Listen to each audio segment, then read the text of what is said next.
الحمدللہ وکفی والصلاة والسلام علی عبادہ الذین اصطفیٰ خصوصاً علی افضلہم وخاتم النبیین محمد الامین وعلی آلہ وصحبہ اجمعین اما بعد فقد قال اللہ تبارک وتعالی کما ورد فی سورۃ الاحزاب اعوذ باللہ من الشیطان الرجیم بسم اللہ الرحمن الرحیم یا ایہا الذین آمنوا اذکروا نعمت اللہ علیکم اذ جاءتکم جنود ارسلنا علیہم ریحا وجنودا لم تروها وکان اللہ بما تعملون بصیرا صدق اللہ العظیم رب اشرح لی صدری ویسر لی امری واحلل عقدۃ من لسانی یفقہوا قولی اللہم ربنا الہمنا رشدنا واعذنا من شرور انفسنا اللہم ارنا الحق حقا وارزقنا اتباعہ وارنا الباطل باطلا وارزقنا اجتنابہ اللہم وفقنا لما تحب وترضى اللہم ربنا آنس وحشتنا فی قبورنا وارحمنا بالقرآن العظیم اللہم اجعلہ لنا اماما ونورا وہدا ورحمہ اللہم ذکرنا منہ ما نسینا وعلمنا منہ ما جہلنا وارزقنا تلاوتہ آناء اللیل واطراف النہار واجعلہ لنا حجتا یا رب العالمین آمین۔ سورہ احزاب کے پہلے رکوع کا ہم ترجمہ کر چکے ہیں اور میں بتا چکا ہوں آپ کو کہ اس کا جو مضامین کا سلسلہ ہے وہ اب چوتھے رکوع کے ساتھ جڑے گا۔ درمیان میں جو دو رکوع آئے ہیں، دوسرا اور تیسرا، یہ دونوں غزوہ احزاب کے ضمن میں ہیں۔ غزوہ احزاب کا بھی جو کچھ مختصر سا تاریخی پس منظر اور اس کے حالات میں آپ کو بتا چکا ہوں کہ اللہ تعالیٰ نے ایسی سچویشن پیدا فرما دی کہ جس میں مسلمانوں کے لیے شدید ترین اور سخت ترین امتحان ہو گیا۔ تو میرا اپنا اندازہ ہے واللہ عالم، ذاتی اعتبار سے جس قدر شدید معاملہ حضور کے ساتھ ہوا ہے طائف میں، ذاتی اعتبار سے ظاہر بات ہے کہ وہاں شخصاً آپ پر ہوئی زیادتی جو ہوئی ہے اور ایک بہت بڑا امتحان اجتماعی سطح پر مسلمانوں کے لیے اسی شدت کا امتحان اور اسی درجے کی آزمائش جو ہے وہ غزوہ احزاب کے موقع پر آئی ہے۔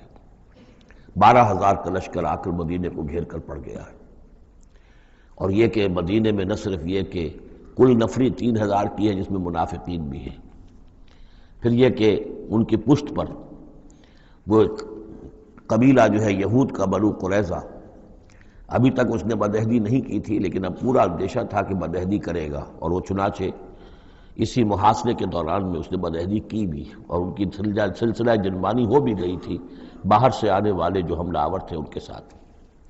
بہرحال اس صورتحال میں جبکہ رسد کی بہت کمی تھی، شدید قحط کی کیفیت تھی، شدید سردی کا موسم ہے، سردی میں ویسے بھی انسان کو غذا کی زیادہ ضرورت ہوتی ہے، اس حال میں پھر خندق کھودنی پڑی مسلمانوں کو۔ تو یوں سمجھیے کہ جو شدید ترین امتحان ہو سکتا تھا وہ اللہ نے لے لیا، جس کا نتیجہ کیا نکلا؟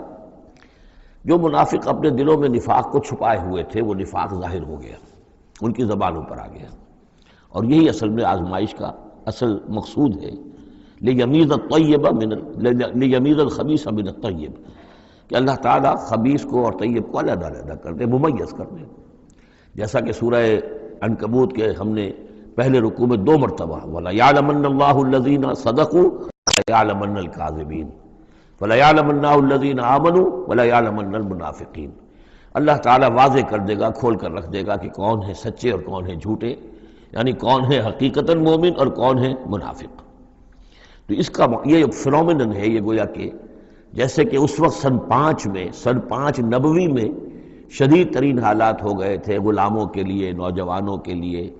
ظاہر بات ہے کہ حضور پر تو اس طرح کی دست درازی نہیں کر سکتے تھے مکے کے لوگ، لیکن غلام تھے یا نوجوان تھے، ان کے اوپر جو ہے جس شدید قسم کی آزمائش آ گئی تھی، اسی طرح کی گویا کہ آزمائش سن 5 نبوی میں یہ غزوہ احزاب کی شکل میں بدری دور میں آ گئی ہے۔ یہ 5 ہجری ہے، وہ 5 نبوی ہے۔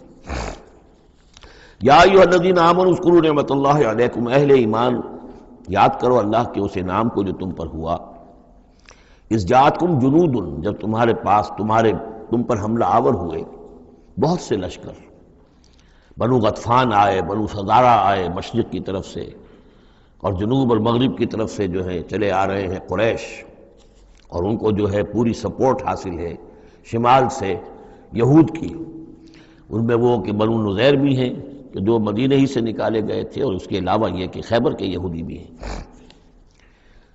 فارسلنا علیہم ریحن، تو جب وہ لشکر آ گئے تم پر حملہ آور ہوئے تو ہم نے ان پر ایک آندھی بھیج دی، ایک تیز جھکڑ بھیج دیا، وجنودا لم تروہا، وہ آندھی تو تم نے بھی دیکھی کہ آندھی آئی ہے، لیکن یہ کہ اور لشکر بھی ہم نے اتارے تھے جو تم نے نہیں دیکھے، یعنی فرشتے۔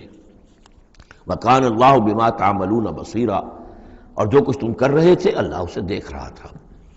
کون اب کس کے منہ پر، کس کی زبان پر نفاق آ گیا ہے، کس کا ایمان اور پختہ ہو گیا ہے۔ تو یہ ایک جملے میں گویا کہ پوری داستان کو تو اللہ نے سمجھ لیا۔ 20-25 دن تک محاصرہ رہا، اکا دکا مبارزت ہوئی۔ عمرو بن عبد ود آیا، وہ ان کا بہت ہی پورے عرب کا معنی ہوا جو ہے، وہ شہ سوار بھی تھا اور بہت بڑا وہ لڑاکا آدمی، 90 برس کی عمر، لیکن یہ کہ اس کے مقابلے میں آنے کی کوئی جرت نہیں کرتا تھا۔ جب وہ آیا ہے اور اس نے اپنے گھوڑے کو وہ ایڑ لگائی ہے کہ چھلانگ مار کر پوری جو تھی وہ خندق اس کو پار کر کے آ گیا، اور اکیلا ادھر آ کے کھڑا ہو گیا کہ آؤ کوئی ہے تمہارا مقابلہ وہ جو مجھ سے کر سکے۔ بہرحال سب لوگ ششدر حیران تھے کہ اب اس کے مقابلے میں کون جائے۔ بالآخر حضرت علی نکلے رضی اللہ تعالیٰ عنہ، تو حضرت علی نے اس سے کہا، بلکہ اس نے کہا کہ میرے مقابلے میں جو کوئی بھی آتا ہے، میری عادت ہے یہ کہ میں اسے پہلے 3 مواقع دیتا ہوں کہ وہ کوئی درخواست مجھ سے کرے جو منظور کر لوں۔ حضرت علی نے کہا میری پہلی درخواست یہ ہے کہ تم ایمان لے آؤ۔ میں کہا نہیں یہ نہیں ہو سکتا۔ اچھا دوسری درخواست میری یہ ہے کہ تم جنگ سے واپس چلے جاؤ۔ انہوں نے کہا یہ بھی نہیں ہو سکتا۔ تیسری بولو۔ تو حضرت علی نے فرمایا اچھا آؤ اب پھر مقابلے میں آؤ، یہ تیسری درخواست یہ ہے کہ آؤ مجھ سے مقابلہ کرو۔ تو وہ ہنسا، قہقہ لگایا کہ میرا اندازہ نہیں تھا کہ پورے عرب میں کوئی شخص مجھے یہ بھی کہہ سکتا ہے کہ مجھ سے آؤ مقابلہ کرو۔ بہرحال حضرت علی نے اسے واصل جہنم کیا رضی اللہ تعالی عنہ وارضاہ۔ تو اس قسم کی اکی دکی مبارزتیں ہوئیں، کوئی باقاعدہ جس کو کہتے ہیں کوئی مٹ بھیڑ لشکروں کی وہ نہیں ہو سکی، لیکن یہ کہ 25 دن کا محاصرہ طول کھینچ گیا تھا۔ ادھر وہ حضرت نعیم ابن مسعود اشجعی نے جو بھی کچھ سلسلہ جنبانی کیا، کوئی سری جھوٹ تو نہیں بولا، لیکن یہ کہ ایک طوریے کے انداز میں ایسی شکل پیدا کر دی کہ جس سے بنی قریظہ کے اور ان کے درمیان بھی کم سے کم بد اعتمادی ضرور پیدا ہو گئی فوری طور پر۔ پھر وہ آندھی آئی شدید، اور اللہ نے جو فرشتے بھیجے انہوں نے کیا کیا یہ ہمیں نہیں معلوم، کیا شکل اختیار کی، کہ بہرحال وہ سب کے سب اپنے پڑاؤ اٹھا کر اور چلے گئے۔ لیکن جو اس دوران صورت رہی ہے اس کا نقشہ کھینچا جا رہا ہے، اس جاؤکم من فوقکم ومن اسفل منکم، جبکہ وہ آئے لشکر تمہارے اوپر سے بھی تمہارے نیچے سے بھی۔ یہ جو جغرافیائی جو سلسلہ ہے عرب کا، میں نے کئی دفعہ آپ کو بتایا ہے کہ شمالاً جنوباً یہ جو حجاز کا پہاڑی سلسلہ چلتا ہے شمالاً جنوباً، اسی میں مکہ ہے، طائف ہے، مدینہ ہے، اسی کے آخر میں اوپر جا کر تبوک ہے۔ تو اس پہاڑی سلسلے اور ساحل کے درمیان ایک میدان ہے، یہ تہامہ کہلاتا ہے، تہامہ نیچے ہے، بہرحال میدان ہے وہ، تو اب پہاڑی سلسلہ آیا۔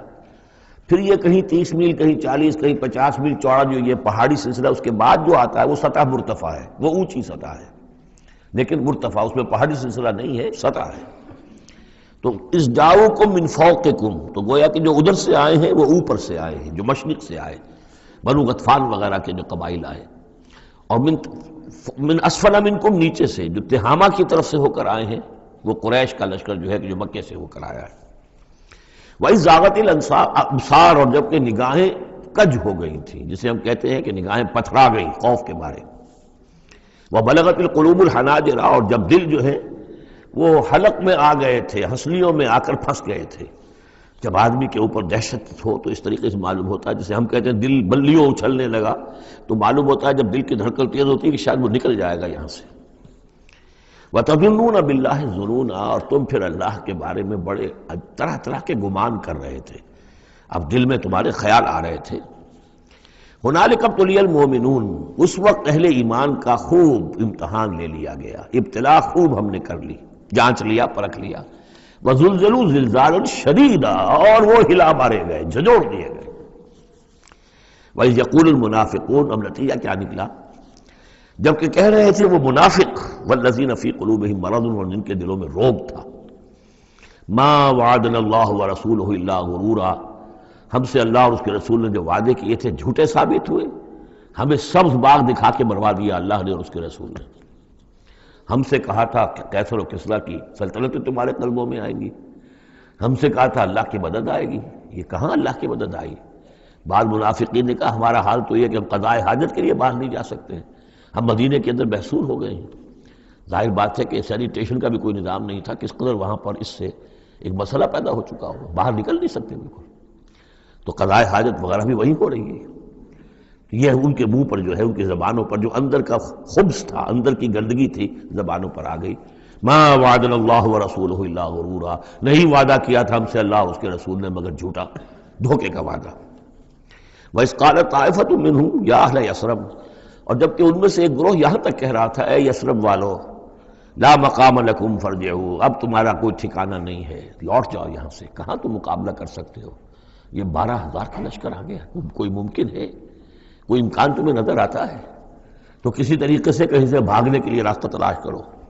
وَيَسْتَأْذِنُ فَرِيقٌ مِّنْهُمْ النَّبِيَّ، اور ان میں سے ایک گروہ جو ہے آ کر نبی سے اجازت طلب کر رہا تھا، یقولون ان بیوتنا عورا، اور وہ کہہ رہا تھا کہ ہمارے تو گھر کھلے پڑے ہوئے ہیں، یعنی گھروں کو اندیشہ ہے، گھروں کے اوپر پیچھے سے بنو قریظہ کے لوگ حملہ آور ہو جائیں، ہماری عورتیں وغیرہ جو ہم نے چند حویلیوں کے اندر جن کو جمع کیا ہے، آپ نے یہی کیا تھا حضور نے صلی اللہ علیہ وسلم، خواتین کو بچوں کو ایک ایسی جگہ پر کہ جہاں وہ وسطی علاقہ تھا مدینے کا، اور وہاں بڑی کوئی حویلی تھی اس میں جمع کر دیا تھا۔ تو وہ تو ہمیں تو اندیشہ ہے، ہمارے گھر خالی پڑے ہوئے ہیں، اس کے اوپر حملہ ہو سکتا ہے۔ وما ہی بعورا، حالانکہ وہ نہیں کھلے پڑے ہوئے تھے، اللہ تعالیٰ نے اور اللہ کے رسول نے پہرے وغیرہ کا بندوبست کیا ہوا تھا۔ ان یریدون الا فرارا، حقیقت میں وہ فرار چاہتے تھے، بھاگنا چاہتے تھے، یہ تو بہانہ تھا جو بنا رہے تھے، اصل میں جنگ سے پیٹھ دکھا کر بھاگنا مقصود تھا۔ وَلَوْ دُخِلَتْ عَلَيْهِمْ مِنْ أَقْطَارِهَا، اور اگر کہیں داخلہ ہو ہی گیا ہوتا دشمن کا اس مدینے کے اندر اس کے چاروں طرف سے، ثُمَّ يُسْئِلُ الْفِتْنَةَ، اور پھر ان سے مطالبہ کیا جاتا فتنے کا، یعنی ارتداد کا۔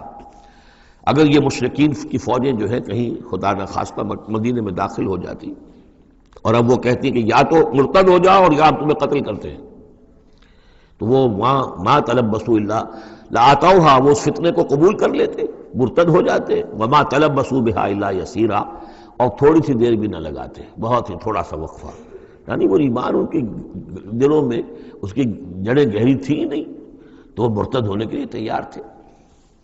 وَلَقَدْ كَانُوا عَاهَدُوا اللَّهِ مِنْ قَبْلُ، حالانکہ چونکہ وہ مسلمان تھے تو انہوں نے عہد کیا تھا اللہ سے اس سے قبل، لا یولون الادبار، کہ وہ کبھی پیٹھ نہیں دکھائیں گے، جب بھی حق و باطل کا مقابلہ ہوگا پیٹھ نہیں دکھائیں گے۔ وَكَانَ عَهْدُ اللَّهِ مَسْئُولًا، اور یقیناً اللہ کے ساتھ جو عہد کیا گیا اور پھر اس کے بارے میں باز پرس ہوتی ہے کہ وہ عہد پورا کیا گیا یا نہیں کیا گیا۔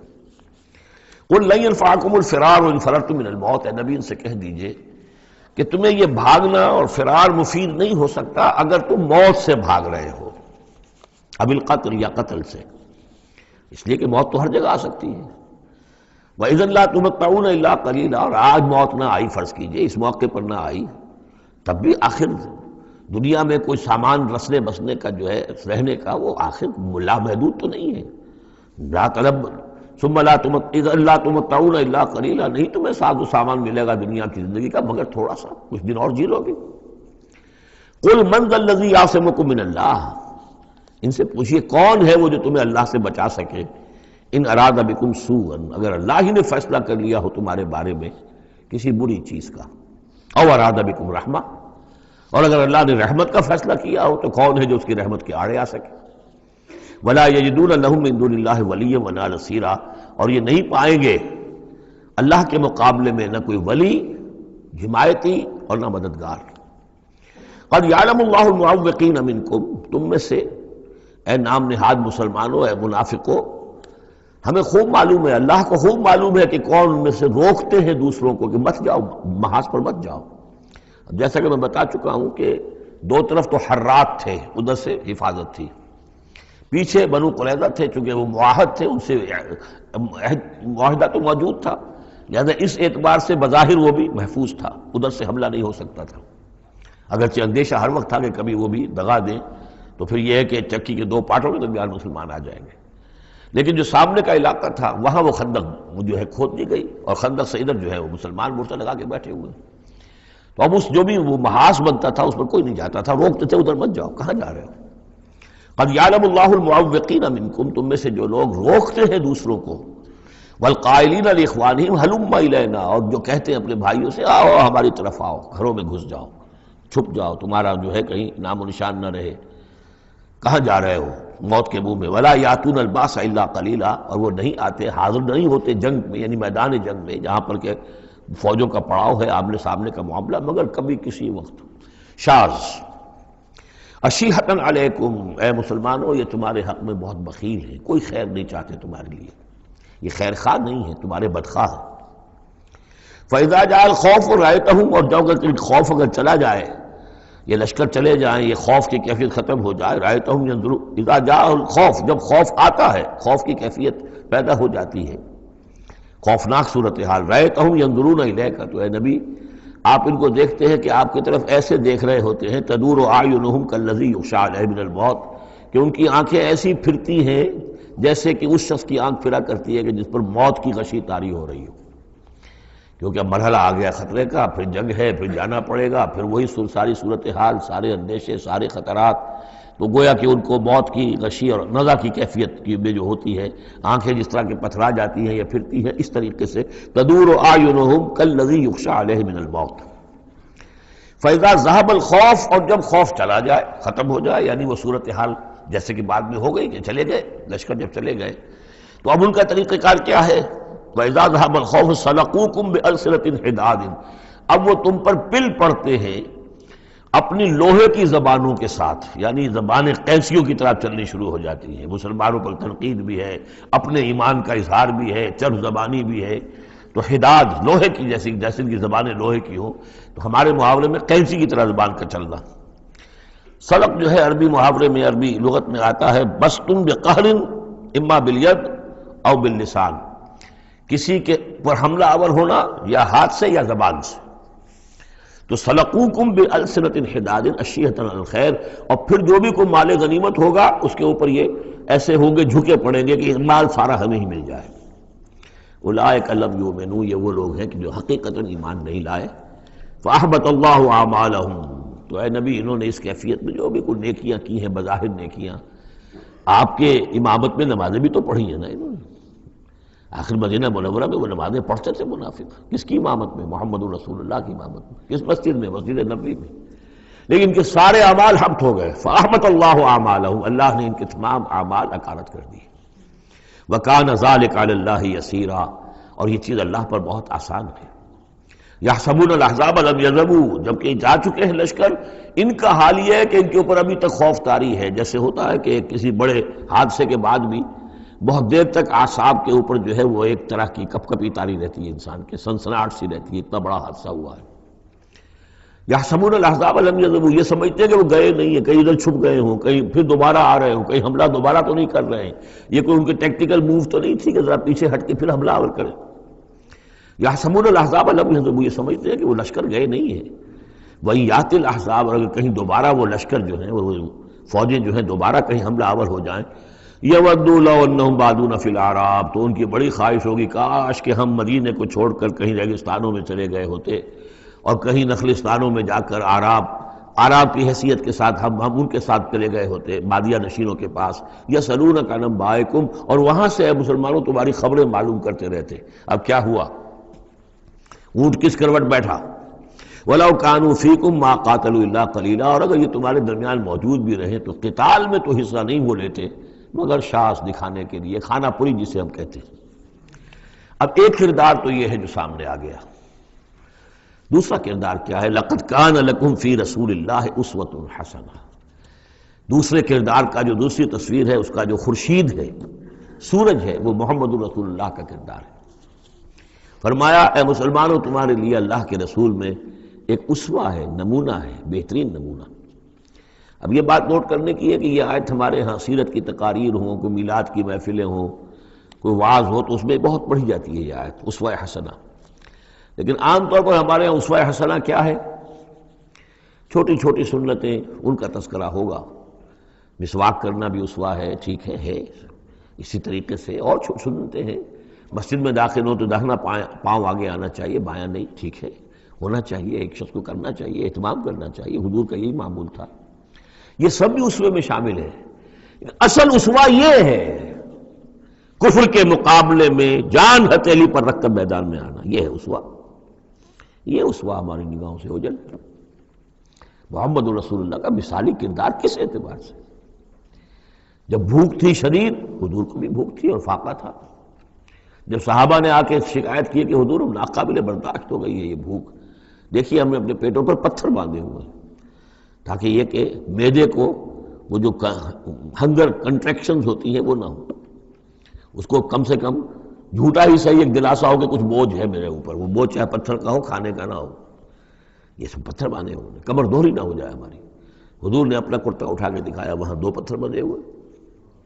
اور اسی حال میں جب صحابہ کدالیں چلا رہے ہیں، کھود رہے ہیں، تو حضور جو ہے اپنے کندھے پر بڑے بڑے پتھر اٹھا کر لے جا کر اور باہر پھینک رہے ہیں. اسی میں آپ شریک ہیں پوری طریقے سے. یہ ہے اسوہ. ایسا نہیں تھا کہ بس حضور تو کہیں ایک جگہ بیٹھے ہوں اور خیمہ لگا ہو اور مور چھل چلے جا رہے ہوں، سمجھے آپ، اور سب ٹھنڈی چھاؤں آپ کو فراہم کی گئی ہو اور باقی سب لوگ جو اس کام میں لگے ہوئے. یہ اسوہ ہے محمد کا صلی اللہ علیہ وسلم. لقد کان لکم فی رسول اللہ اسوۃ حسنہ. اسی کو میں کہا کرتا ہوں جدید اصطلاح میں، ایک ہے میکرو اکنامکس اور ایک ہے مائکرو اکنامکس. تو مائکرو سنت کو تو لوگ جانتے ہیں، یہ سنت ہے، یہ سنت ہے. اس میں سے بعض کے بارے میں بڑے جھگڑے بھی ہیں، رفع یدین سنت ہے یا نہیں ہے، لیکن میں اس مسئلے پر نہیں جا رہا ہوں. لیکن میکرو سنت جو ہے، سب سے بڑی سنت جو ہے، وہ تو یہ ہے کہ وحی کے آغاز کے بعد سے لے کر 40 برس کی عمر کے بعد سے لے کر حضور نے ایک لحظہ، ایک منٹ معاش کی جد و جہد میں صرف نہیں کیا. پوری زندگی، پورا وقت، پوری توانائی، پوری قوت دعوت دین، اقامت دین، دین کی دعوت، دین کی اقامت اسی میں لگائی. کوئی جائیداد نہیں بنائی، کوئی کاروبار. حالانکہ اس سے پہلے آپ بہت کامیاب تاجر تھے، کاروبار کرتے تھے، لیکن جب یہ فرض منصبی آ گیا، یا ایھا المدثر قم فانذر وربک فکبر، اب یہی کام ہے. تو کچھ تو اس کی بھی پیروی کرنے کی کوشش کی جائے، اس درجے میں نہ صحیح، وہ عکس تو ہو. میکرو سنت جو ہے کسی درجے میں تو اپنی زندگی کے اندر اس کا عکس پیدا کیا جائے. ہاں اس کے ساتھ پھر چھوٹی چھوٹی سنتیں بھی ہو جاؤں تو کیا کہنے ہیں، پھر نور علی نور ہے. لیکن یہ اس میکرو سنت کا تو ہے ہی نہیں. اپنے تو ساری توانائی، ساری طاقت، سارا وقت دنیا بنانے میں، اور یہ کہ وہ مسواک کر لی تو سمجھا کہ میں نے تیر مار لیا، 100 شہیدوں کا ثواب مل گیا مجھے، میں نے مسواک کیے، میں نے برش نہیں کیا. اور بعض لوگ تو پھر مسواک اپنی جیب میں اس طرح رکھتے ہیں کہ جیسے قومی نشان ہمارا، یہ اس طریقے سے تاکہ معلوم ہو جائے کہ یہ شخص جو ہے سنت رسول کا یہ جو ہے پابندی کرنے والا ہے. سنت ہے. تو لقد کان لکم فی رسول اللہ اسوۃ حسنۃ لمن کان یرجو اللہ والیوم الآخر. بڑی اہم آیت ہے یہ. اسوہ تو حضور کا اپنی جگہ پر مکمل ہے، کامل ہے، لیکن یہ کس کے لیے اسوہ ہے؟ جو یہ 2 شرطیں پوری کرے، 3 شرطیں. جو اللہ سے ملاقات کا امیدوار ہے، اللہ سے محبت کرتا ہے اور یوم آخر پر یقین رکھتا ہے، اور ذکر اللہ کثیرا، اور ذکر کرتا ہے اللہ کا کثرت کے ساتھ. یہ بالکل وہی بات ہے کہ قرآن مجید تو ہدایت ہے پوری نوع انسانی کے لیے، ھدی للناس، لیکن قرآن سے استفادے کی شرط ہے تقوی، ھدی للمتقین. تو جو ربط و تعلق ہے ان 2 آیتوں میں وہی سمجھیے کہ اپنی جگہ پر حضور کی زندگی ایک اسوہ کاملہ ہے، مکمل، لیکن اس سے استفادے کی شرائط ہے. لمن کان یرجو اللہ والیوم الآخر وذکر اللہ کثیرا. اب یہ اہل ایمان، حضور کے بعد اہل ایمان کا تذکرہ ہو رہا ہے. محمد الرسول اللہ والذین معہ. اب معہ جو تھے اہل ایمان. ولما رأى المؤمنون الاحزاب، اور جب اہل ایمان نے دیکھا ان لشکروں کو، قالوا ھذا ما وعدنا اللہ ورسولہ وصدق اللہ ورسولہ، انہوں نے کہا یہی تو ہے جس کا اللہ نے وعدہ کیا تھا ہم سے اور اس کے رسول نے وعدہ کیا تھا. اب دیکھیے ایک ہی سچویشن ہے، اس کا ریئیکشن کس قدر ایک دوسرے سے مختلف ہے. معلوم ہے یہ مسئلہ ہے انسان کا اندرونی. یضل بہ کثیرا ویہدی بہ کثیرا. تو جیسے قرآن کے بارے میں آیا اسی طریقے سے اس سچویشن سے بھی انہوں نے کیا کہا؟ ہم نے تو سنا ہوا ہے، پہلے ہی اللہ نے کہہ دیا تھا وَلَنَبْلُوَنَّكُمْ بِشَيْءٍ مِّنَ الْخَوْفِ وَالْجُوعِ وَنَقْصٍ مِّنَ الْأَمْوَالِ وَالْأَنفُسِ وَالثَّمَرَاتِ، یہ قرآن مجید میں سورہ بقرہ میں آیت نہیں آ چکی تھی؟ لَتُبْلَوُنَّ فِي أَمْوَالِكُمْ فِي أَنفُسِكُمْ وَأَمْوَالِكُمْ، یہ کیا سورہ آل عمران میں آیت نہیں آ چکی تھی؟ یہ تو چیزیں وہی تو ہیں جس کا کہ ہم سے وعدہ کیا تھا۔ وَلَمَّا رَأَى الْمُؤْمِنُونَ الْأَحْزَابَ، جب دیکھا اہل ایمان نے ان احزاب کو، قالوا هذا ما وعدنا اللہ ورسولہ وصدق اللہ ورسولہ، اور بالکل صحیح کہا تھا اللہ نے بھی اور بالکل صحیح فرمایا تھا اس کے رسول نے بھی، وما زادہم الا ایمانا وتسلیما، اور نہیں ہوا ان میں کسی شے کا اضافہ مگر ایمان اور تسلیم، ایمان کے ساتھ تسلیم، سر تسلیم خم، سر تسلیم خم ہے جو مزاج یار میں آئے، جو اللہ کی طرف سے فیصلہ ہے، جیسا کہ ہم پڑھ چکے ہیں سورہ توبہ میں، اگرچہ سورہ توبہ تو بہت بعد میں نازل ہوگی، ابھی 4 سال بعد میں اس سورہ مبارکہ کے وہ زمانہ نزول کے اعتبار سے، لیکن ہم تو پڑھ چکے ہیں ہر طرف موسم بنا اللہ احد الحسنیین، ہمارے لیے تم کیا اندازہ کس چیز کا انتظار کر سکتے ہو سوائے 2 نہایت اعلیٰ ترین صورتوں کے، ہم سب کے سب شہید ہو جائیں تب بھی ہماری کامیابی ہے، اور ہم کامیاب ہو کر آ جائیں تو تب تو تم بھی مانو گے کامیابی ہے، اس لیے ہمیں تو کوئی اندیشہ ہی نہیں۔ تو اس میں تسلیم ان کے اندر، اور ہم بھی تسلیم کی خو ڈالیں گے، بے نیازی تیری عادت ہی صحیح۔ من المؤمنین رجال صدقوا ما عاہدوا اللہ علیہ، ان اہل ایمان میں وہ جمع مرد لوگ ہیں رضی اللہ تعالی عنہم وارضاہم اجمعین، صدقوا ما عاہدوا اللہ علیہ، جنہوں نے سچا کر دکھایا وہ عہد جو انہوں نے اللہ سے کیا تھا۔ انہوں نے کہا تھا ہم اپنی جان اور مال حاضر ہیں، ہم جنت کے عوض یہ سب کچھ دینے کو تیار ہیں، انہوں نے وہ عہد پورا کر دیا۔ فَمِنْهُمْ مَنْ قَضَى نَحْبَهُ، ان میں سے وہ بھی ہیں جو اپنی نظر گزار چکے، نظر پیش کر چکے۔ کتنے ہی صحابہ تھے جو اس وقت تک جام شہادت نوش کر چکے تھے، سن 5 ہے یہ تو، سن 3 میں 70 صحابہ تو غزوہ احد کے اندر ہی شہید ہوئے۔ فَمِنْهُمْ مَنْ قَضَى نَحْبَهُ، ان میں وہ بھی ہیں کہ جو اپنی نظر پیش کر چکے۔ وَمِنْهُمْ مَنْ يَنْتَظِرُ، اور باقی جو ہے وہ منتظر ہے کہ کب وقت آئے۔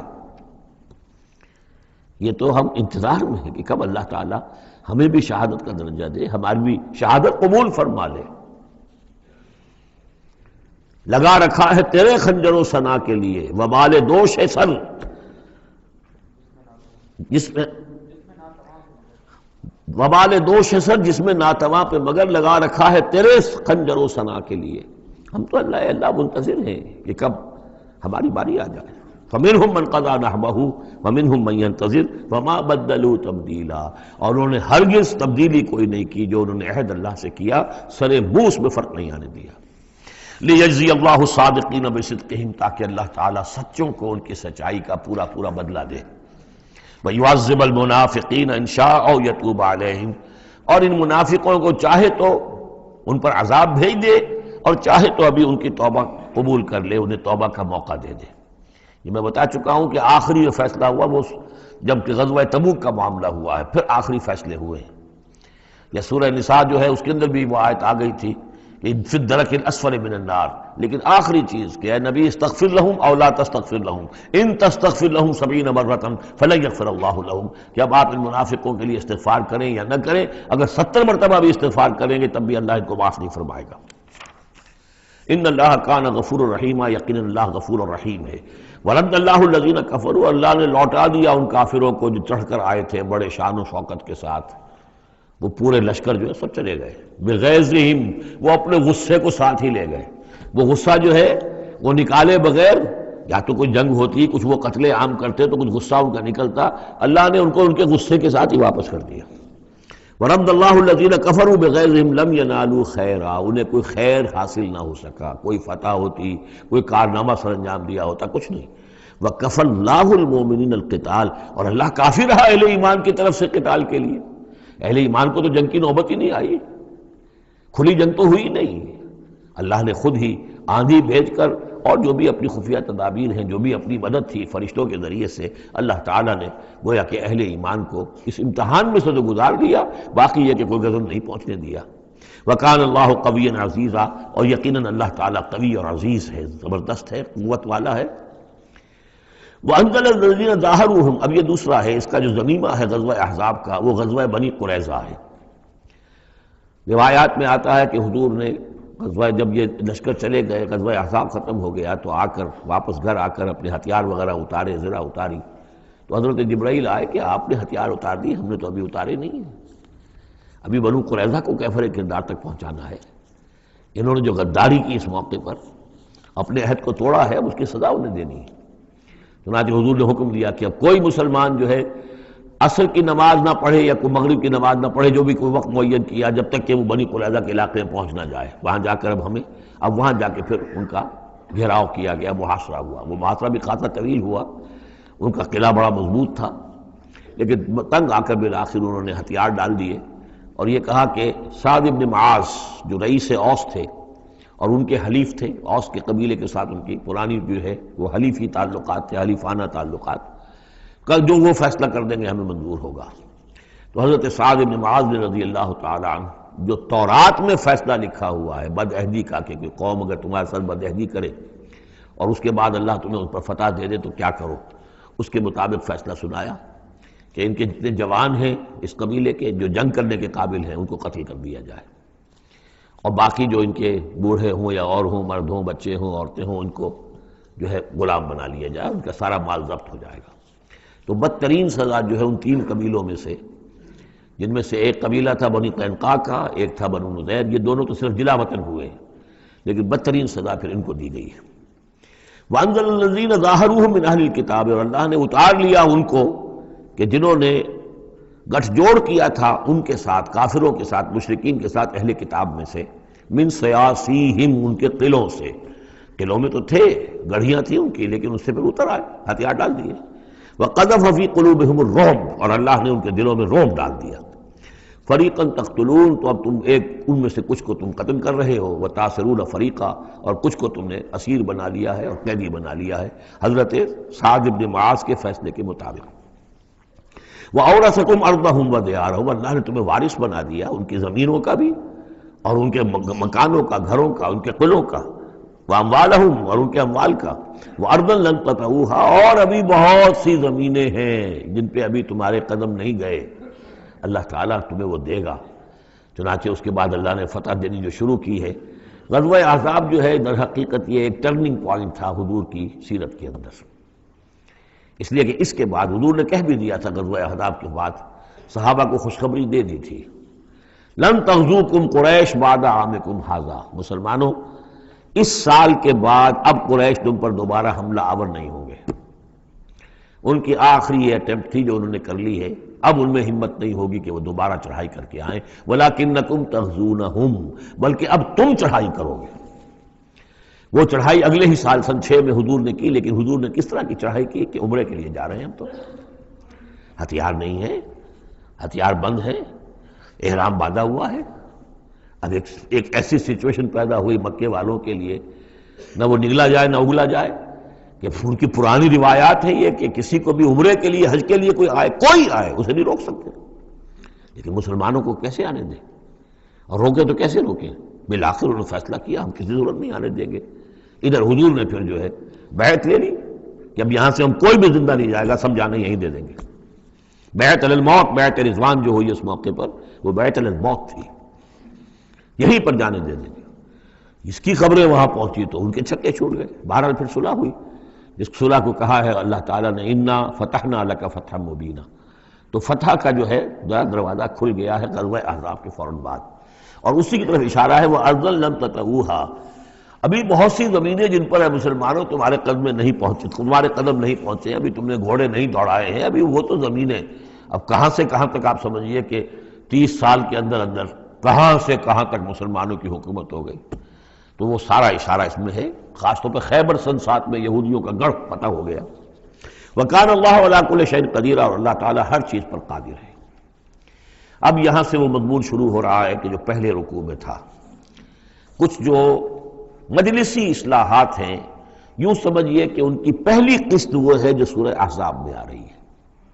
5ویں سال عرب میں پردے کا رواج نہیں تھا، چادر کا رواج تھا، مرد بھی عورت بھی، باہر جب نکلتا تھا تو ایک لمبی سی چادر لے کر، لیکن یہ کہ مردوں کے صرف کندھے پر وہ پڑی ہوتی تھی، عورتیں یہ ضرور تھا کہ اسے اپنا تقریباً پورے جسم میں وہ لپیٹ لیتی تھی اس میں، لیکن چہرے کا کچھ نہیں، سر پہ کچھ نہیں، سر پر اگر ہو گیا کھلا۔ یہ وہاں کے رواج تھے، گھروں میں بے دھڑک جا رہے ہیں آ رہے ہیں، اور جو بھی تھا وہاں پر جو صورتحال تھی۔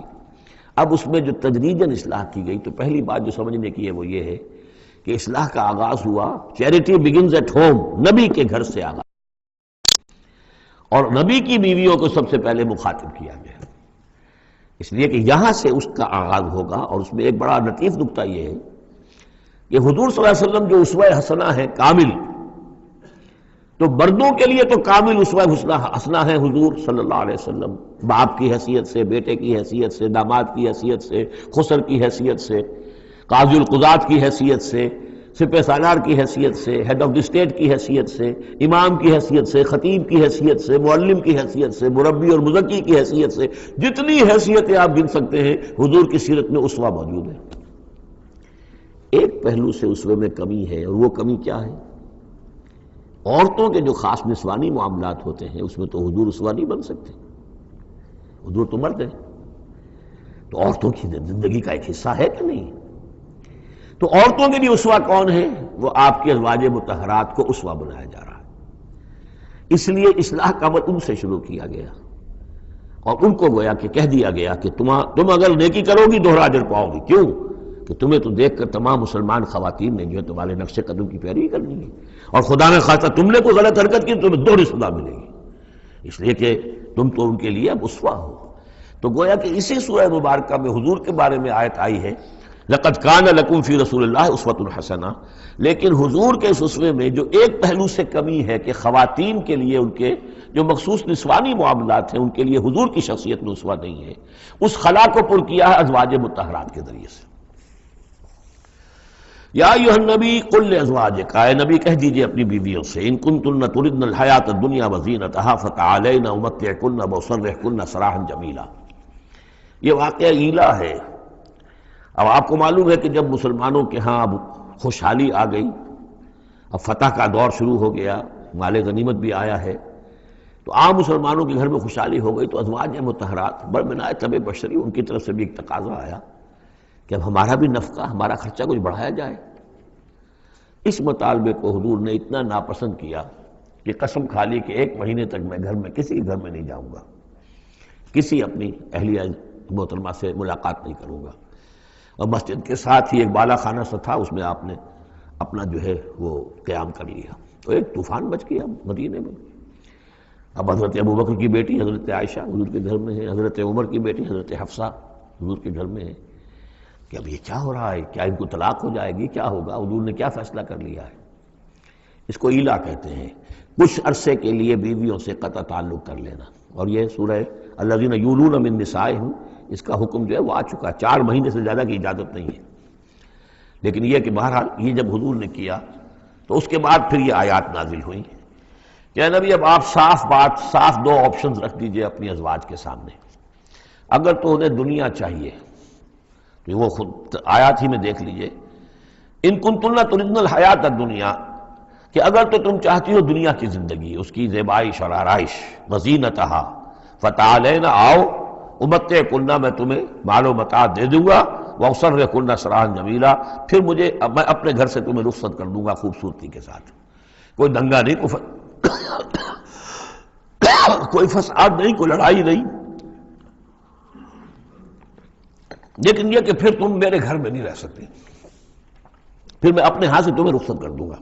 وَإِن كُنتُنَّ تُرِدْنَ اللَّهَ وَرَسُولَهُ، اور اگر تم طالب ہو اللہ کی اور رسول کی، ان کی رضا چاہتی ہو، وَالدَّارَ الْآخِرَةَ، اور بجائے اس دنیا کے تم آخرت کا گھر جو ہے اس کی طالب بن جاؤ، فَإِنَّ اللَّهَ أَعَدَّ لِلْمُحْسِنَاتِ مِنْكُمْ أَجْرًا عَظِيمًا، تو اللہ تعالیٰ نے تم جیسی نیک بیویوں کے لیے اللہ تعالیٰ نے بہت بڑا اجر جو ہے وہ فراہم کیا ہے، تیار کیا ہے۔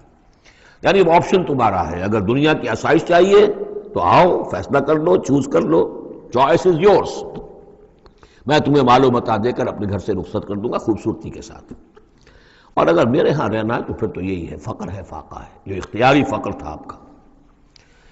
اس میں ظاہر بات واقعہ یہی ہے کہ جب یہ بات رکھی گئی سب سے پہلے حضرت عائشہ نے کہا میں تو اللہ اور اس کے رسول کو منتخب کرتی ہوں، اور ایک ایک کر کے تمام ازواج نے یہ کہا، اپنے تمام مطالبات سے وہ دستبردار ہو گئی، اور پوری زندگی اس طرح گزری ہے کہ کبھی 2 وقت جو ہے چولہا گرم نہیں ہوا ہے محمد کے گھر میں صلی اللہ علیہ، کسی بھی گھر میں، کسی بھی زوجہ محترمہ کے گھر میں۔ یا نساء النبی من یات منکن بفاحشۃ مبینۃ، اے نبی کی بیویوں، اگر خدا نہ خواستہ بالفرض تم میں سے کسی کی طرف سے کسی کھلی بے حیائی کا ارتکاب ہوا، یضاف لہ العذاب ضعفین، اسے عذاب دیا جائے گا دگنا، وکان ذلک علی اللہ یسیرا، اور یہ اللہ پر بہت آسان ہے، یہ نہ سمجھنا نبی کی بیویاں تو نبی ہمیں بچا لے گا۔ اسی لیے قرآن مجید میں بار بار آتا ہے حضرت نوح کی بیوی، حضرت لوط کی بیوی، حضرت لوط کی بیوی کا ذکر بہت زیادہ ہے۔ نبی بھی اپنی بیوی کو نہیں بچا سکتا، اگر اس کا اپنا کردار غلط ہے، اس کا اپنا جو رویہ ہے صحیح نہیں ہے، اگر اس ایمان اور عمل صالح سے محروم ہے تو کچھ نہیں۔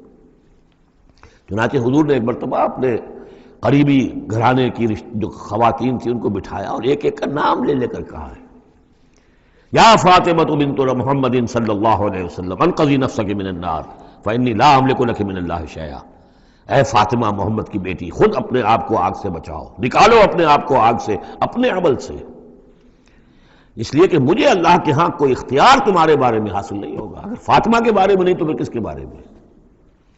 یا صفیہ امت رسول اللہ، اے صفیہ اللہ کے رسول کی پھوپھی، انقذی نفسک من النار فانی لا املک لک من اللہ شیئا، اپنے آپ کو جہنم کی آگ سے بچانے کی کوشش کرو، اس سے نکالو اپنے آپ کو، اور میں قیامت کے دن، میں اللہ کے محاسبے کے وقت میں تمہارے کام نہیں آ سکوں گا۔ وَمَن يَقْنُتْ مِنكُنَّ لِلَّهِ وَرَسُولِهِ، تو اب جو کوئی بھی تم میں سے اللہ اور اس کے رسول کی اطاعت پر کاربند ہو جائے، فرما برداری اختیار کرے، وَتَعْمَلْ صَالِحًا، اور نیک عمل کرے، نُؤْتِهَا أَجْرَهَا مَرَّتَيْن، تو اسے ہم اس کا اجر بھی دیں گے دوہرا۔ غلطی کرو گی تو سزا دگنی، اور صحیح طرز عمل ہوگا ایمان اور عمل صالح والا تو اجر بھی تمہارا دگنا ہوگا۔ اعتدنا لہا رزقا کریما، اور اس کے لیے اللہ تعالیٰ نے، ہم نے بہت ہی رزق کریم باعزت روزی کا اہتمام جنات کے اندر کیا ہوا ہے۔ یا نساء النبی لستن کاحد من النساء، اے نبی کی بیویوں تم عام عورتوں کے مانند نہیں ہو، تم نبی کی بیویاں ہو۔ یہاں اس کو سمجھ لیجیے، مراد کیا ہے کہ تمہیں اسوہ بننا ہے امت کی تمام خواتین کے لیے تا قیام قیامت۔ لستن کاحد من النساء، اب پہلی ہدایت یہ دی گئی ان اتقیتن فلا تخضعن بالقول۔ ظاہر بات ہے وہ پہلی یوں سمجھیے کہ جو میں معاشرے کا نقشہ میں کھینچ چکا ہوں تو لوگ آتے تھے گفتگو کرتے تھے بے دھڑک۔ پہلی بات تو یہ آپ نے فرمائی کہ اگر تم تقویٰ دل میں رکھو اور لوگوں سے بات کرتے ہوئے اپنی آواز میں لوچ پیدا نہ کرو، نرمی پیدا نہ کرو۔ ظاہر بات ہے عورت کی آواز اس کے اندر مرد کے لیے کشش ہے، اور اگر کہیں طرح اس میں لوچ بھی ہو تو اگر کسی کے دل میں کوئی خباثت ہے، کوئی گندگی ہے، منافق بھی تو اسی معاشرے میں تھے نا، اور وہ تو کوئی موقع نہیں جانے دینا چاہتے تھے کوئی سکینڈلز اٹھانے کا حضور کے خلاف اگر ہو جائے۔ سورہ نور میں ہم پڑھ چکے ہیں کہ حضرت عائشہ تک پر توبت لگ گئی۔ تو یہ کہ اگر فیطمع الذی فی قلبہ مرض، کہ کہیں تم تو اپنی شرافت اور مروت کی وجہ سے نرم انداز میں بات کرو، اور جس کے دل میں کوئی روگ ہے، منافقت کا روگ ہے، بیماری ہے، وہ کوئی اور ہی امید لگا لے کہ شاید ان کی کوئی توقع، شاید میں یعنی یہاں پہ اگر کوئی محنت کروں، کوشش کروں تو شاید میری دال گل جائے، کسی بری نیت اور ارادے کو دل میں پال لے۔ وَقُلْنَ قَوْلًا مَعْرُوفًا، بات کرو بڑی معروف انداز میں، لیکن انداز جو ہے اس میں وہ سختی کا ہونا چاہیے، بجائے اس کے کہ اس کے اندر وہ نرمی ہو اور شیرینی ہو۔ وَقَرْنَ فِي بُيُوتِكُنَّ، دوسری ہدایت، اپنے گھروں کے اندر قرار پکڑو، تمہارا اصل مقام جو ہے وہ گھر ہے۔ اب یہ اصول دیے جا رہے ہیں، یعنی سمجھیے کہ یہ اصلاحات جو ہو رہی ہیں، مخلوط معاشرہ نہیں ہے اسلامی معاشرہ، عورت کا اصل مقام اس کا گھر ہے، ماں کی حیثیت سے، بہن کی حیثیت سے، بیٹی کی حیثیت سے، بیوی کی حیثیت، گھر کے اندر۔ وَقَرْنَ فِي بُيُوتِكُنَّ وَلَا تَبَرَّجْنَ تَبَرُّجَ الْجَاهِلِيَّةِ الْأُولَىٰ، اور مت نکلو باہر بن سنور کر جیسے کہ جاہلیت اولیٰ میں رواج تھا۔ جاہلیت، پچھلی جاہلیت جو تھی، اسلام کے آنے سے پہلے جو تہذیب، جو کلچر وہاں تھا، وہ طریقتکم المثلیٰ، وہ بھی کہتے ہوں گے کہ ہمارا بڑا مثالی کلچر ہے یہ، اس کلچر کو اب چھوڑو، اور یہ جو بند سمر کر باہر نکلنے والی بات ہے کہ تبرج کہتے ہیں کہ نمایاں ہونا، یعنی عورت اگر بناؤ سنگار کر کے نکلتی ہے مردوں میں تو کیا چاہتی ہے؟ وہی چاہتی ہے کہ لوگوں کی نگاہیں میری طرف اٹھے، میں توجہات کا مرکز بن جاؤں، یہ کام اب چھوڑ دو بالکل. اگر خدا نے خاصہ کہیں ہے بھی کسی کا کوئی پس منظر میں تو اس کی دوسری ہدایت یہ ہے گھروں میں قرار پکڑو، گھروں میں رہو، گھروں میں بیٹھو.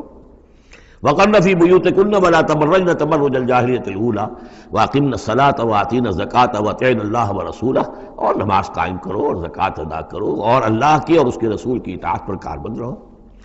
انما یرید اللہ لیذھب عنکم الرجس اہل البیت ویطہرکم تطہیرا. اے نبی کے گھر والو، یا اہل البیت اب آ گیا یہاں پہ، نبی کے گھر والو، اس سے پہلے ہم پڑھ چکے ہیں. یہ اہل البیت حضرت سارہ کو خطاب کیا تھا فرشتوں نے کہ سلام ہو آپ کو اے نبی کے گھر والو اہل البیت. اور یہاں ساری گفتگو جو ہو رہی ہے وہ حضور کے ازواج سے ہو رہی ہے. تو اہل بیت اصلاً ہیں حضور کی ازواج مطہرات. البتہ یہ ہم مانتے ہیں کہ حدیث ہے حضور نے یہ چاہا ہے، جو آپ کو محبت تھی حضرت فاطمہ سے، حضرت علی سے اور حضرات حسنین سے رضی اللہ تعالیٰ عنہم، آپ نے فرمایا اللہم ہؤلاء اہل بیتی، اے اللہ یہ بھی میرے اہل بیت ہے. بس یہاں پر بھی کا اضافہ کر لیجئے، کوئی حرج نہیں. اصل اہل بیت ازواج مطہرات ہے، لیکن اے اللہ یہ بھی میرے اہل بیت ہے. تو فرمایا اے نبی کے گھر والوں، یعنی اے نبی کی بیویوں، اللہ تعالیٰ یہ چاہتا ہے کہ تم سے ہر نوع کی برائی کو، گندگی کو بالکل دور کر کے تمہیں پاک اور صاف کر دے. یطہرکم تطہیرا، پوری طرح پاک اور صاف کر دے. کیوں؟ تمہیں اسوہ بننا ہے، تمہیں نمونہ بننا ہے. نمونہ تو بے داغ ہونا چاہیے، جیسے محمد رسول اللہ صلی اللہ علیہ وسلم کی شخصیت ہے، آئیڈیل پرسنالٹی، آئیڈیل، تو آئیڈیل تو بے داغ ہونا چاہیے. اسی طریقے سے تم جس مقام پر ہو کہ اب خواتین امت کے لیے، پوری امت مسلمہ کی عورتوں کے لیے تمہیں اسوہ بننا ہے. وَاذْكُرْنَ مَا يُتْلَىٰ فِي بُيُوتِكُنَّ، اور ذرا یاد کیا کرو جو کچھ کے تلاوت کی جاتی ہے تمہارے گھروں میں، من آیات اللہ، اللہ کے آیات میں سے. تمہارے گھروں میں وہی اترتی ہے محمد رسول اللہ صلی اللہ علیہ وسلم. بلکہ ایک خاص جو مقام ہے حضرت عائشہ کا، وہ تو حضور نے فرمایا ہے کہ کسی اور میری بیوی کے لحاف میں، جبکہ ایک ہی لحاف میں حضور بھی تھے اور حضرت عائشہ بھی تھی، تو مجھ پر وہی نازل نہیں ہوئی سوائے عائشہ کے لحاف کے. لحاف کے اندر بھی وہی نازل ہو رہی ہے. وہ تو دل پہ نازل ہوتی تھی، اس کے اندر تو کوئی دروازے نہیں کھولنے پڑتے تھے کہ حضرت جبریل آئے دروازہ کھولو پھر وہی لے کر آئے ہیں. وہ تو یہ کہ ایک فرشتہ ہے اور دل پر نازل کر رہا ہے. تو فرمایا کہ تمہارے گھروں میں اللہ کی آیات کی تلاوت کی جا رہی ہے، والحکمہ، اور نبی کی زبان مبارک سے جو احادیث ہے جو آپ بیان کر رہے ہیں، سب سے بڑھ کر تو تمہارے سامنے آ رہی ہے حکمت، حکمت نبوی، یعنی وہ جو وحی خفی ہے اس کا بھی سب سے بڑھ کر تمہارے سامنے جو ہے چرچا ہو رہا ہے. ان اللہ کان لطیفا خبیرا، یقین اللہ تعالیٰ بہت باریک بین ہے اور باخبر ہے. اب وہ آیت آ گئی ہے، آیت نمبر 35 جس کا میں نے تذکرہ کیا تھا، سورہ نور کی آیت نمبر 35. وہ ہے حقیقت ایمان پر. اللہ نور السماوات والارض مثل نورہ کمشکاۃ فیہا مصباح المصباح فی زجاجہ الزجاجۃ کأنہا کوکب دری یوقد من شجرۃ مبارکۃ زیتونۃ لا شرقیۃ ولا غربیہ یکاد زیتھا یضیء ولو لم تمسسہ نار نور علی نور یہدی اللہ لنورہ من یشاء ویضرب اللہ الامثال للناس واللہ بکل شیء علیم. یہ ایک آیت ہے، بڑی آیت ہے. ایمان کی ماہیت، ایمان کی حقیقت، ایمان کے اجزاء ترکیبی. اب اس ایمان کا ظہور جو انسانی شخصیت میں ہوتا ہے، اور اس کو اب یہاں پہ 10 صفات جو ہے گنوائی گئی ہیں. لیکن چونکہ یہاں پہ اس سورہ مبارکہ کا بھی اور سورہ نور کا بھی، جیسا کہ ان دونوں کا مضمون یہ ہے کہ وہ جو معاشرتی اصلاح اور ان میں خواتین جو ہیں ان کے مسائل کو خاص طور پہ لایا جا رہا ہے. تو عام طور پر تو قرآن میں یہ ہے کہ جو حکم بھی ہے وہ مذکر کے صیغے میں آ جاتا ہے، مردوں سے خطاب کر کے، لیکن عورتیں بھی اس کی مخاطب ہیں. اسے برسبیل تغلیب کہتے ہیں. قاعدہ ہے کہ بظاہر خطاب ہے اقیم الصلاۃ، مذکر کا صیغہ ہے، لیکن یہ خطاب جو ہے یہ عورتوں سے بھی ہے. اللہ یہ کہ ابھی ہم نے پڑھا اقمنا الصلاۃ، یہ یہاں مؤنث کے اس میں بھی آ گیا، لیکن عام طور پر قرآن میں جو آیا ہے وہ تو مذکر کا صیغہ ہے. لیکن یہاں آپ دیکھیں گے کہ ان کیفیات کو اور خصوصیات کو جو ایمان کے ثمرات اور نتائج ہیں ان کو دہرا کر مردوں اور عورتوں کے لیے علیحدہ علیحدہ بالکل پوری صراحت کے ساتھ. ان المسلمین والمسلمات، یقیناً مسلمان مرد اور مسلمان عورتیں، یعنی اطاعت کر لینے والی، سر تسلیم قلم کرنے والے مرد اور عورتیں.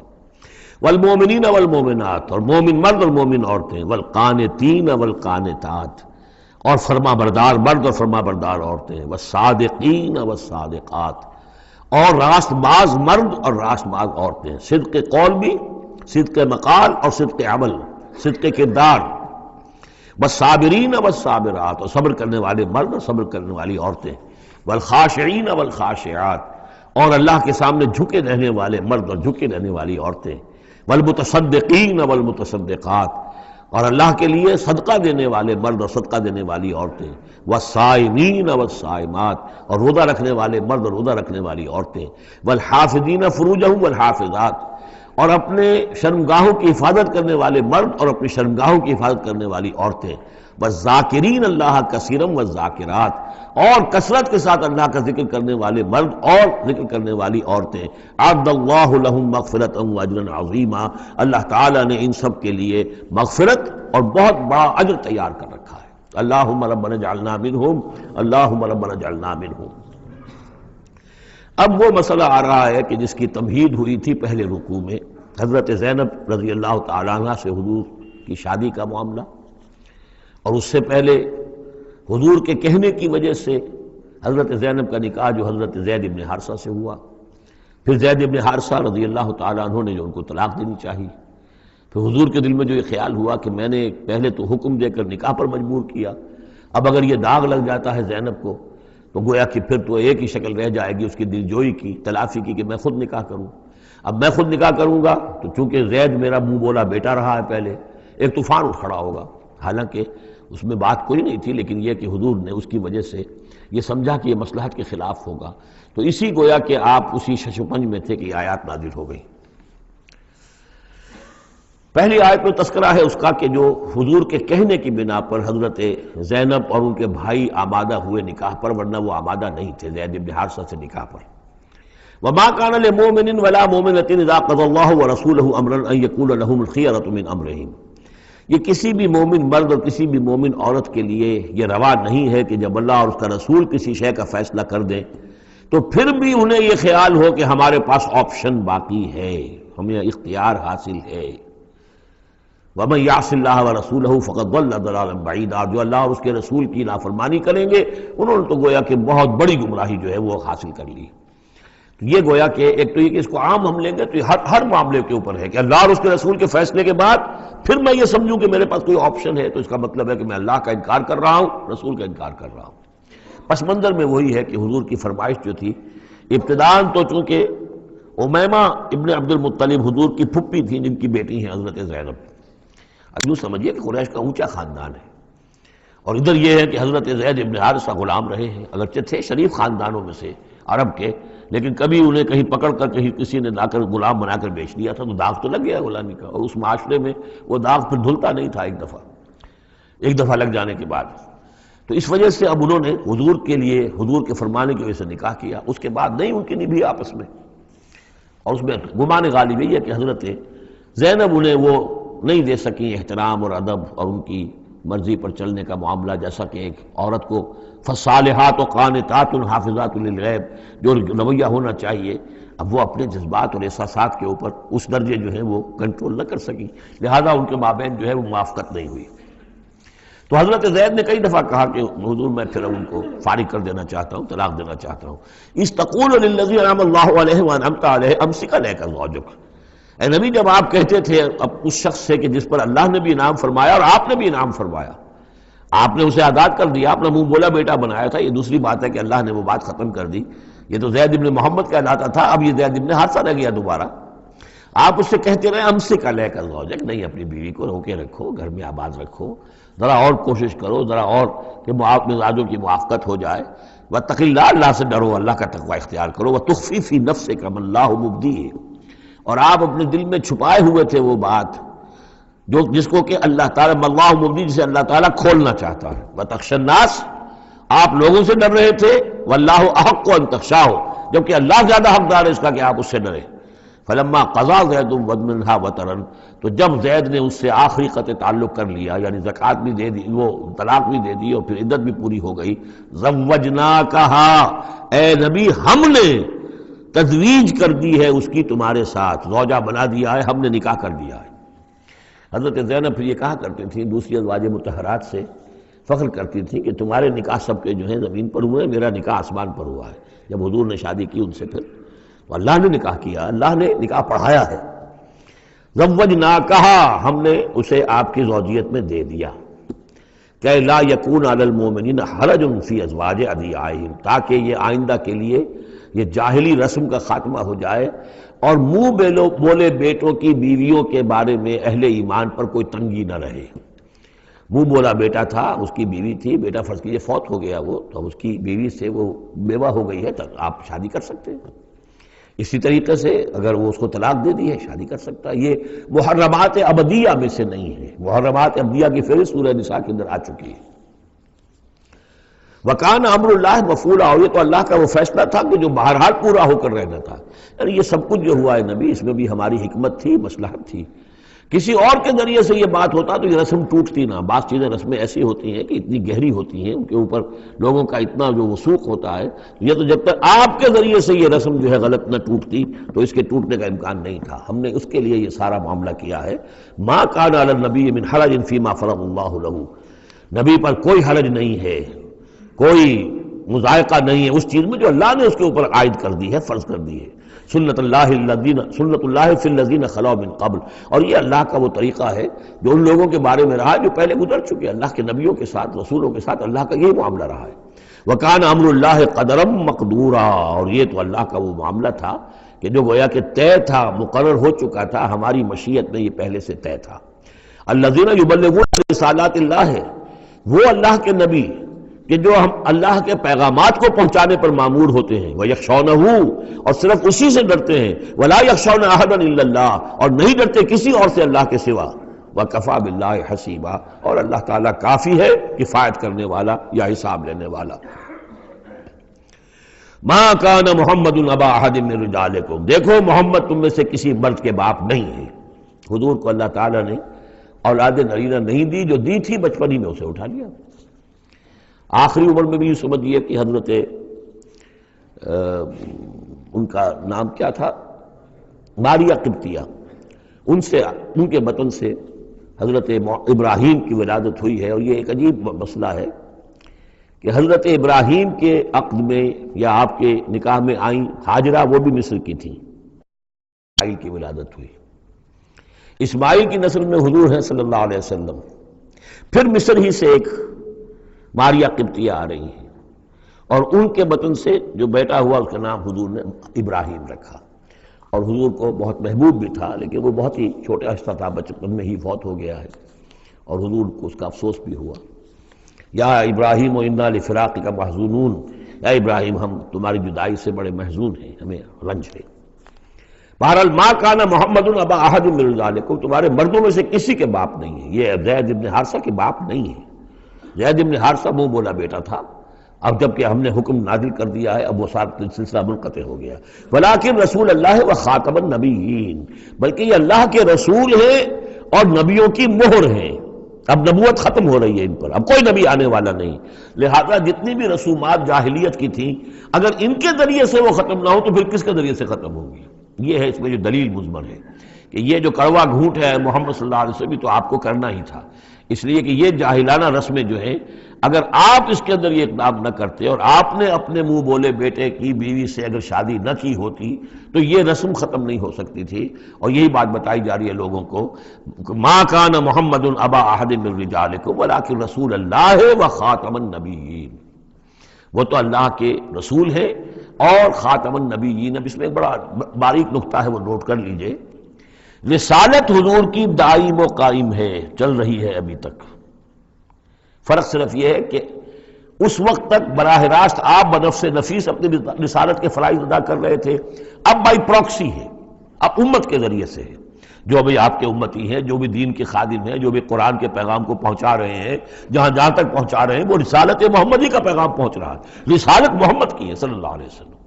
جیسے کہ ہم نے سورہ انعام میں آیت پڑھی تھی، اوحی الی ھذا القرآن لانذرکم بہ ومن بلغ، اے نبی ان سے کہہ دیجئے یہ قرآن مجھ پر وحی کیا گیا ہے تاکہ اس کے ذریعے سے میں تمہیں بھی خبردار کر دوں اور جسے بھی یہ قرآن پہنچ جائے۔ اسی لیے امت کو آپ ہدایت دے کر گئے تھے، فَلْيُبَلِّغِ الشَّاهِدُ الْغَائِبَ، اب یہ تمہارا کام ہے اس قرآن کی تبلیغ کرو اور پہنچاؤ، جو بھی یہاں نہیں ہے ان تک پہنچاؤ۔ تو گویا کہ رسالت محمدی ختم نہیں ہوئی ہے، رسالت محمدی تو چل رہی ہے، لہذا ختم کا لفظ جو آیا ہے وہ رسالت کے ساتھ نہیں آیا، نبوت کے ساتھ آیا۔ نبوت ختم ہو گئی جب وحی کا دروازہ بند ہو گیا، نبوت ختم ہو گئی۔ نبوت محمدی آپ کی ذات کے ساتھ تھی. وہ جیسے ہی آپ کی ذات جو ہے وہ اس دنیا سے اس نے پردہ کیا، اس کے ساتھ ہی آپ کی وہ نبوت کا دروازہ بند ہو گیا. لیکن رسالت محمدی وہ تو دائم و قائم ہے. اسی لیے یاد دیکھیے وَلَٰكِن رسول اللہ ہے وَخَاتَمَ النَّبِيِّينَ، آپ تو اللہ کے رسول ہیں اور دائم ہے اور قائم ہے، اور خاتم النبیین ہے اور نبیوں کی مہر ہے. وَكَانَ اللَّهُ بِكُلِّ شَيْءٍ عَلِيمًا، اور یقیناً اللہ تو ہر چیز کا علم رکھنے والا ہے. صدق اللہ العظیم. میرے حساب میں